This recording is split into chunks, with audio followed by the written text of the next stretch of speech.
What's good, guys? Welcome back to Sup? SH. Andy is back. How are we doing, my friend? I am doing pretty good. Sorry that I missed One Piece Mondays. I was slacking. Don't worry though. I promise you guys, I'm cooking something up behind. So after this video comes out, just expect a little surprise maybe on the weekend. We'll see. We will see. But we are here for Dandadan. Dandadan season 2 has ended, and it was peak. We're gonna explain it. Spoiler warnings from now. But if you want like a spoiler review, you don't care about spoilers, watch. If you've seen it, watch. Let us know something comes to what you think. But this will be the reason you should watch Dandadan. Yes. All right, let's get into it. You All kick right. it off, Andy. So obviously, like Omar said, if you're even thinking about watching Dandadan, we're here to give you the rundown, or basically just a little summary of just why you should watch it. So we left off season 1 with Momo getting assaulted. Bad. But obviously it's bad. So a lot of people were kind of like messed up with that, but obviously Momo gets out of that situation, and we basically start the Evil Eye arc, which is, like I said, as they left off, Gigi and Okarun came into this room and they're like, "Yo, what's in here?" Oh, it's like a whole bunch of cursed papers on this wall. We move on and we basically find out that basically like the residents, kind of like the neighborhood watch, are actually like people who are sacrificing individuals to please their god, which eventually we find out is this big earthworm that kind of gives psychotic waves. If you guys don't remember from season 1, the reason why they're even at Gigi's house is because Gigi's parents tried to off themselves. And Gigi was also being cursed. Like he was being cursed by something, which is why Momo and Okarun went to go figure that out for him. As you know, the story progresses, we see why. Firstly, we see what's happening between the grandma and her I think it was like 4 or 3 sons. We should have confirmed that. But basically, they have like a whole fight with Momo, and they're boxing it out. And then as they're fighting, they break through that room, which was filled with cursed papers, and they fall through, showing that basically it was like a massive burial of houses of generations and generations back, just at basically at all the way to the bottom, where they also find the god that basically was being sacrificed for to stop the volcano, which is what the grandma and the sons were saying. Turns out, though, is that the earthworm gives off kind of like a signal, which basically tells people to off themselves, which Momo and Okarun basically also do, but Gigi's not affected. And everybody, you're kind of wondering, oh, why isn't that? Turns out that every single person that has lived in the house, specifically where Gigi's house is basically cursed. It's the first son, or usually just the firstborn, but usually it's always sons, gets cursed by a spirit or a curse that's telling it to get, like, basically for the son to off themselves. So basically the reason why none of the sons or Gigi was affected by these waves was because basically it's just kind of common math, negative and negative, they kind of like propulse each other. So neither curse would affect Gigi, which is why he was the only one that was like being like, "What are you guys doing? Let's get out of here." As the fight goes on, and like kind of the cursed spirit, basically kind of like brings everybody back to their senses. Gigi falls down as everybody's fighting, falls all the way down, and he finds this shack. In the shack, there's a skeleton of a presumably boy, right? It's little skeleton. As he's looking at the skeleton, he gets the flashback of the curse's life, the skeleton's life, of basically being trapped and never being able to escape. It was kind of locked in a shack. And Gigi's like, "Oh, you're not an evil curse. You just wanted to play, and you know what? Like, I'll play with you. Don't worry. Like, I will open my hands to you." Which was a disgusting mistake, because the second that he allows this to happen, the curse completely takes over Gigi, because Gigi is some phenomenal human being with like the greatest spiritual pressure, by the way, that he is now the bad guy in this arc. It's no longer this worm. It is now the evil eye, because he gets like a third eye with his soccer ball. So it goes on. They start basically. Evil Eye goes around. He wants to play, and for him, playing is basically murdering and like slaughtering people. So he starts kind of like beating on Momo, beating on Okarun, and they're like, "What's happening?" As the worm is also just kind of like making its way and escaping because it's also feeling the pressure of Evil Eye. Okarun's like, "Okay, we're both not gonna make it out of here, but I know, Momo, you can get us out. So I'm gonna get you out of this hole. You figure out a way to get me out after. But for now, my concern is your safety. I'll handle Evil Eye. Leave him to me." Momo gets out. She's gone for a bit. And now it's Okarun and Evil Eye. Evil Eye gives the beating of a lifetime, bro.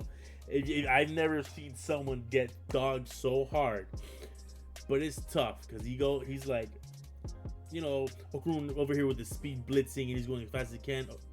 Evil Eye says, nah. Puts you in a little house, walks in there. It's basically just a death match inside a box as big as a cardboard box. Starts banging, starts swinging. Okarun's getting obliterated.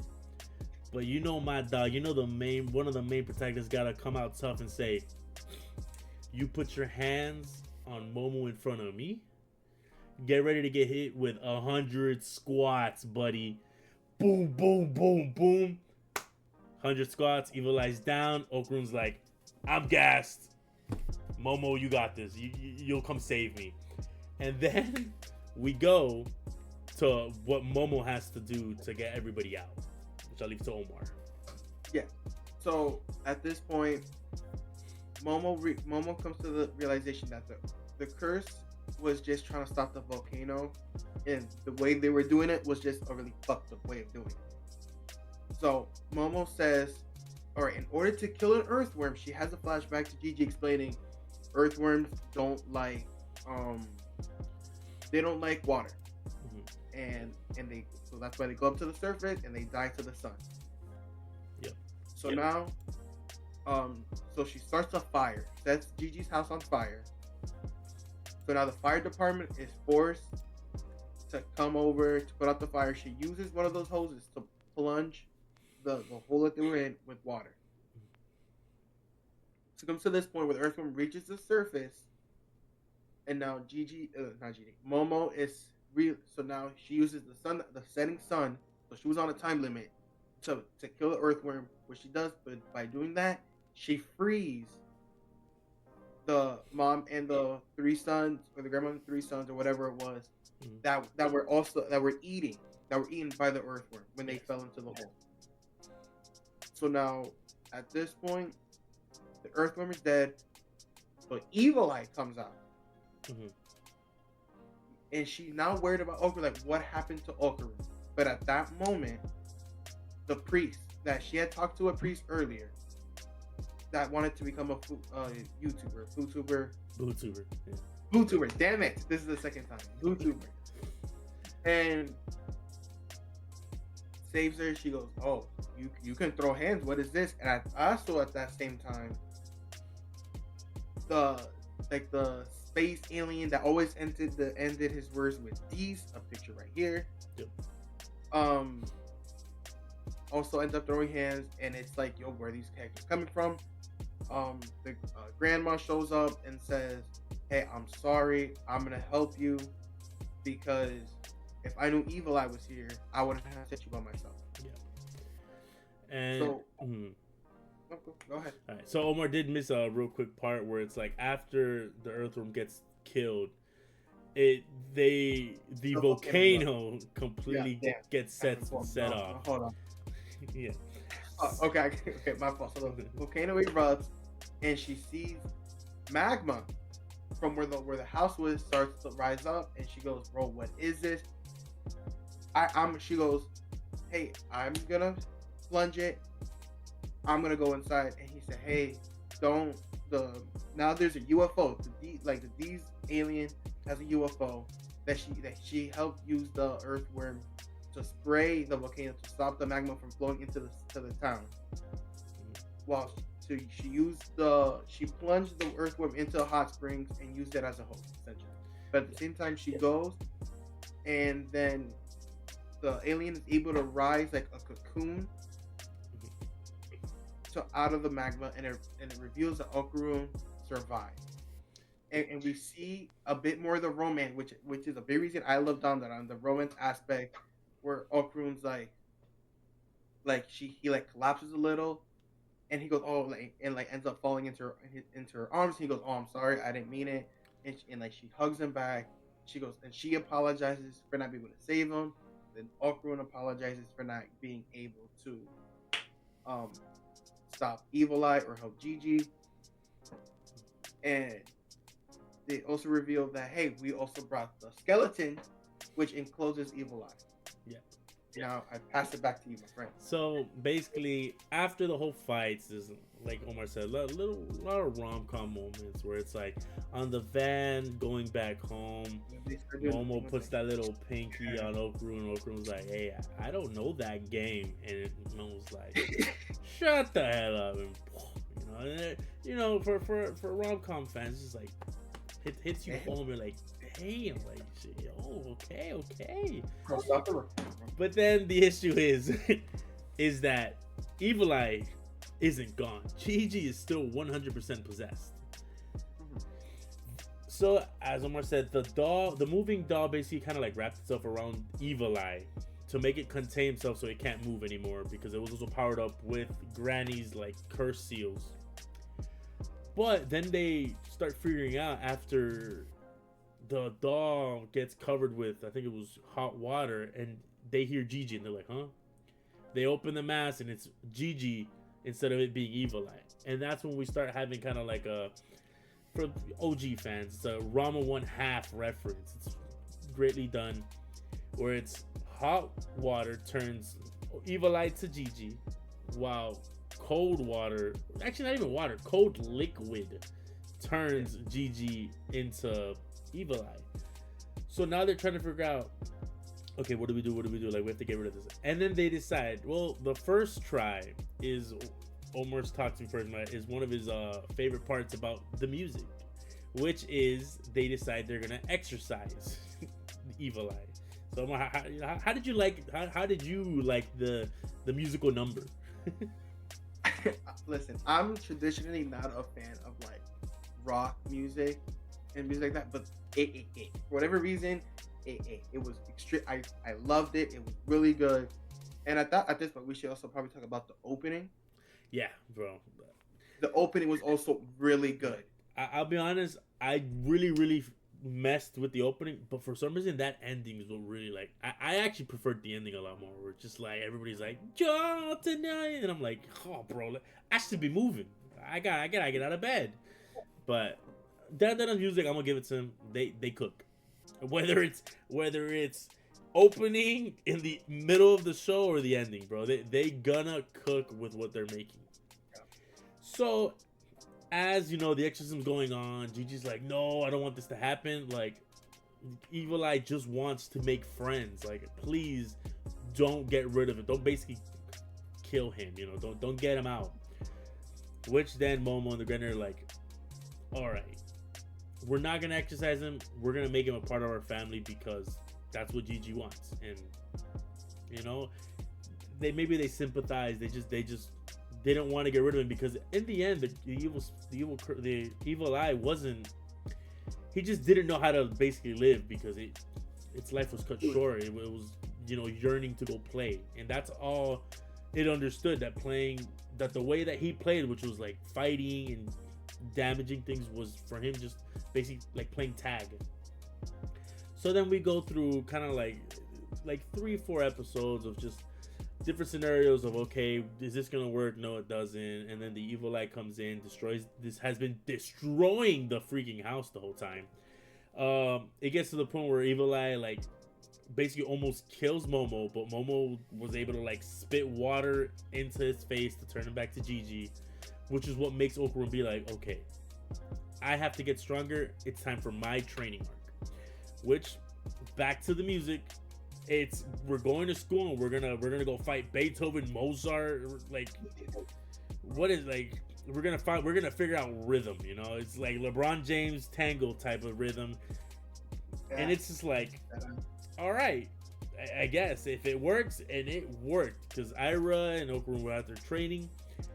Basically, to end the Evil Eye arc, we go with Okarun coming up and saying, "Gigi, I want to run the ones with Evil Eye. Let's go." They end the episode hard as hell, freaking both of them colliding their fists. And in the beginning of the next episode, instantly, like the fight was 30 seconds at most, if I'm gonna be so dead ass. It was just speed blitz, Okarun, boom, boom, boom, in the air, down to the ground, kick, boom, headbutt, battle's over. And then Okarun pulls the A1 2020 generation gaslighting of, fight's over. I don't bully weaklings. You're too weak for me. Maybe get stronger and then we'll fight again. While as we're mentioning, Evil Eye was still like childlike, like mind. He's like, I'm strong. I can fight. What you mean? We should be fighting every single day, every single moment of our lives. This is great. This is fantastic. I've always wanted to fight someone strong. Okarun was like, I don't bully weaklings. If you really want to fight, you know, once a week on Tuesday after school. That's it. And honestly, if you want to fight, you can't be murdering. You can't be going out and fighting other people, or we're never gonna fight again. Which then Evil Eye's like, you got it. Oh wait, boom. My underwear don't agree with this, but I'm good. And basically that's how that arc ends, where it's Evil Eye basically just kind of made a deal with Okarun, saying, all right, every time I can come out now for one day a week to box, and if I come out any other day, well, I gotta play by the rules. And basically, before we go into the Omar's probably favorite parts, since the house gets destroyed, the fighting shrimp alien comes down and is like, yo guys, there's this nano skin technology that we can build your house with. The house is completely fixed, which leads us to Omar. So before I get to the go and the greatness of this show, we tease that Dandadan likes to do romance, so we do get an episode where Momo is realizing Granny is putting like a lot of money, like she's doing everything by herself. She says, I'm gonna get a part-time job, and Momo's friends drag Okarun to like a date, or it ends up showing hey, Momo's working, like go spend time with, like, this is like, look at her, and like this is also a version of Momo that exists. And so she gets embarrassed because obviously she likes Okarun, and Okarun's flustered because, you know, he sees Momo, and he waits her whole shift, just to walk her home, and like, you know, it just, hey man, I'm just glad to see nice guys don't always finish last, is all I'm gonna say, bro.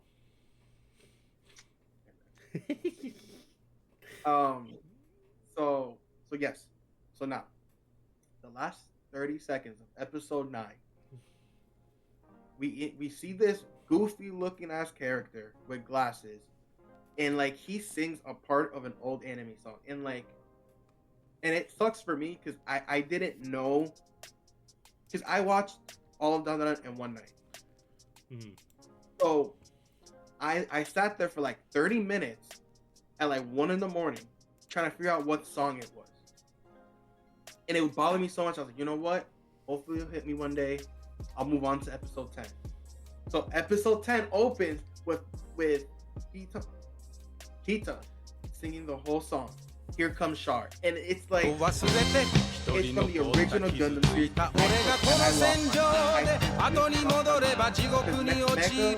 mecha genre doesn't get love. Dandadan did such a great job of like giving it its flowers, and it was great. And we'll get to every single reference I caught at least. But he opens up with the Here Comes Char, and like he's singing it with like all his soul, but when he gets to school, it's quiet. And it hit with me because when I was younger, that's what I was listening to on the way to school, was songs like Here Comes Char, Anime Janai, Silent Voice, songs like that from Gundam. So it was like, so it hit for me. But then you also realize he's comic relief, and they turned the mecha lover into a weirdo, and I'm like, damn, okay. But it was a funny comic relief, and I'm gonna let you give your opinion on it. before Dude, I knew he was gonna be the GOAT the instant that he got animated. I knew it was gonna be great. Yes, he's the comic relief. Like, I'll give him that, but that's only in the beginning because clearly he's seeing like Okarun, another nerd that's into like UFOs and stuff, and it's like, yo, he pulling Momo, huh? What about me, bro? I'm into mecha. I'm into sci-fi, bro. Like, what's wrong with?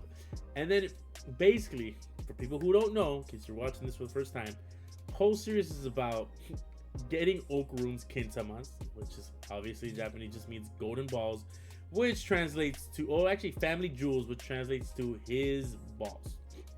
That's the whole plot of this freaking show as of right now. So Kinta's like, bro, what? Dirty jokes is what does this? Okay, so that's how we get them. That's how we get the biddies, by being pros. Oh my God, yeah. So first words that comes out that he says to them, he goes, "Don't worry, guys, 24-gallon wiener," and it's like, "Get out of here, you perv!" And it's like, what am I doing different? It's literally that meme where it's like, oh, like, hey, what time is it? Oh, it's this time. It's like the ugly guy going, what time is it? HR. Like, bro, my boy Kinta don't deserve this. But just because he's comic relief, that don't mean he stole my goat. Let's get into this movie. Exactly. He stole my goat. So we get to now there's a picture showing, oh, there's a golden ball on campus. Let's investigate. And it's like, first part we know it's a ghost. It's a ghost that they can't see. And Kinta says, hey, it is because it's probably using different like mirrors to like hide its image, and the human eye can't see it. So the first Gundam reference he does is the jet stream attack from the original Gundam of the Black Tri-Stars from Ortega and Mash, and so he does it, but he fails. Kinta,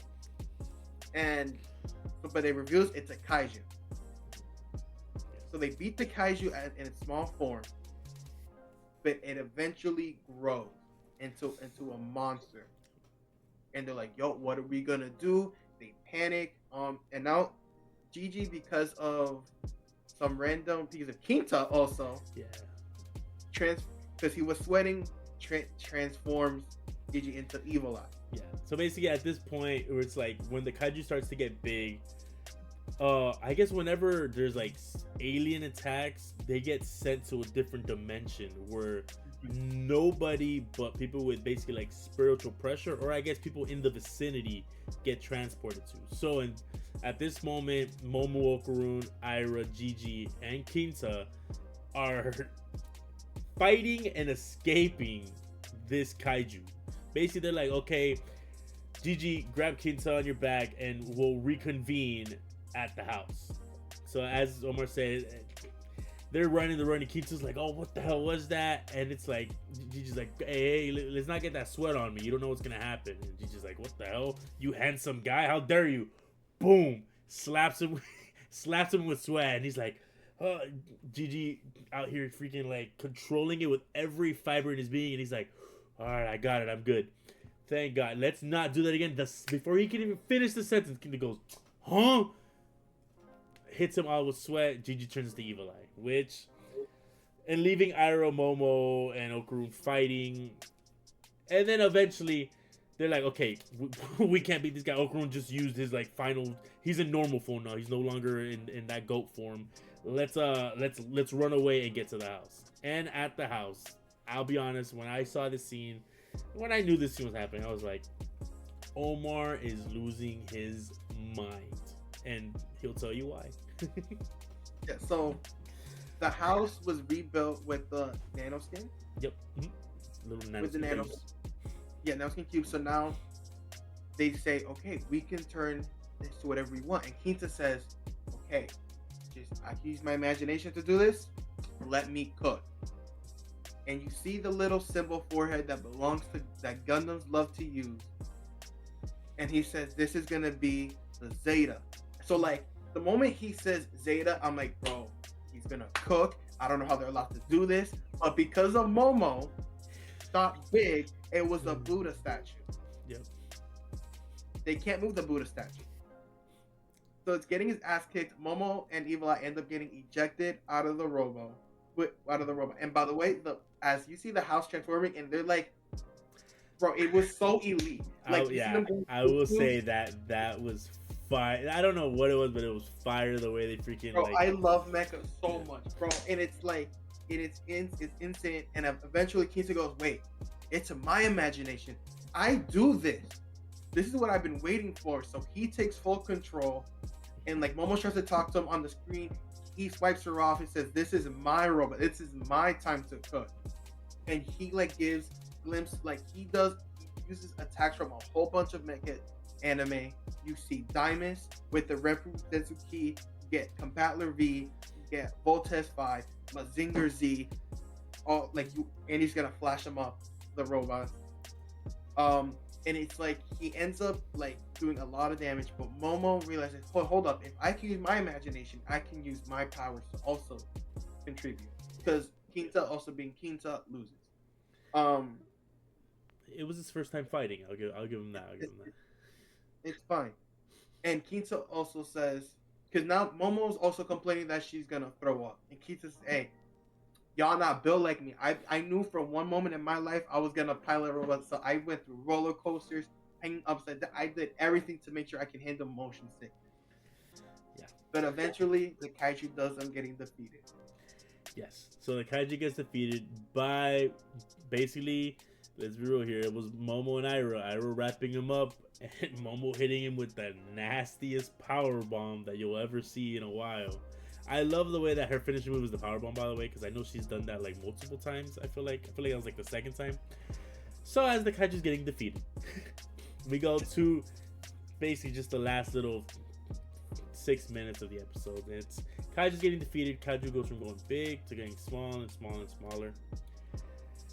As Kaiju's defeated, Dimension kind of like breaks. They're back in the real world where everybody's seeing this giant Mecha Buddha statue, and they're like, "What is that?" So the people who are on the ship or who were in the mecha, which is Momo, Ira, and Kinta, they all basically run, like, kind of turn into UFO, go back home. Okarun and Gigi are left behind with the Kaiju, and they're like, "All right, let's just grab him and take him away," because people are taking photos, and they're like basically showing. I don't know. Basically, it's just like we can't leave him here because he could wake up and just kill everybody. So not Momo, Okarun and Gigi are carrying this, what I'm assuming like 100, 200, like 150 pounds freaking heavy ass suit, right? You think. And then, citizens are trying to chase him and be like, "Where are you guys going?" It's hilarious because I forgot that Okarun's like, he's built now. He can actually like do stuff. And they're just like easy breezing. They're like, "Damn, my back kind of hurt." They finally get home. They get to the house. And as we were saying, Okarun was like, "Wait, my golden ball was in there. I'm going to open it and try to look in." And as they're opening it, they're like, "What? Oh, there's a person in here." So they're like, "Oh my God, did this Kaiju eat someone?" And then as Okarun's still looking, he sees a zipper. And he's like, "Oh, a zipper." So he starts opening the Kaiju, revealing that it's not a Kaiju. It's in fact a suit.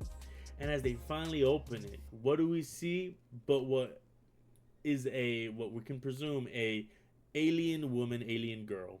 And it's like, what?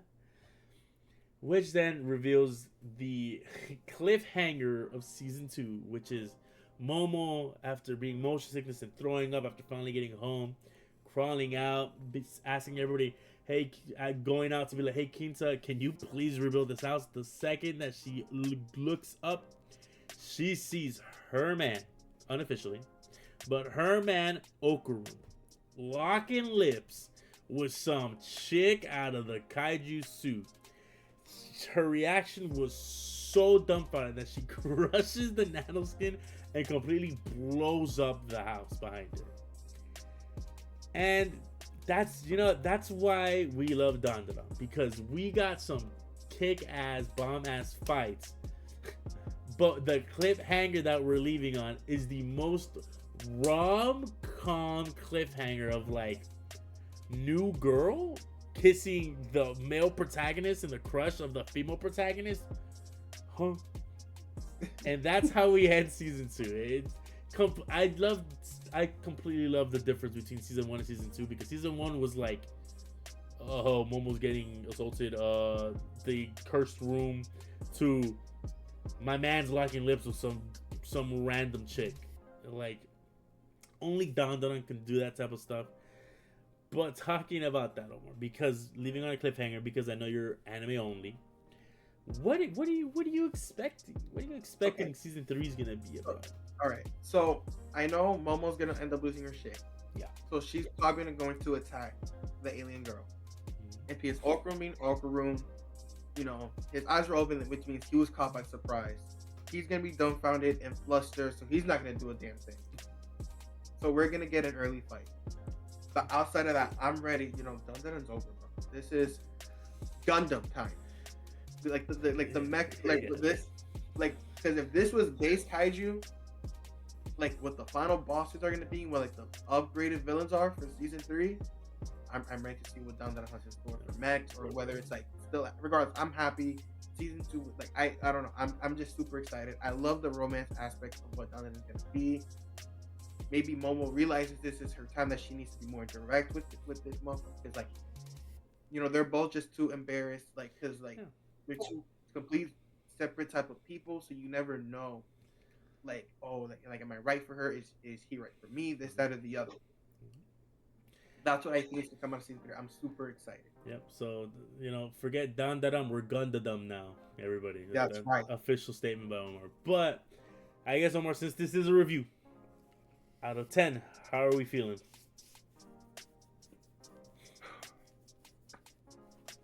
9.5 out of 10. Okay, all right, 9.5. I'll give it like, to you. Like, the music was elite. Mm-hmm. The fight scenes were elite. Yep. The only slight complaint I would even have is just maybe it was just half an episode too long of worrying about what to do with Gigi. Like, they just gotta cut that just a little bit. And like, but other than that, like, it was peak. Like, you got the romance, like episode out of it, of Momo getting the part-time job. The two separate, like, the beginning and the end were like peak. A really good cliffhanger. There's not much we can complain about. Yeah, no, I agree.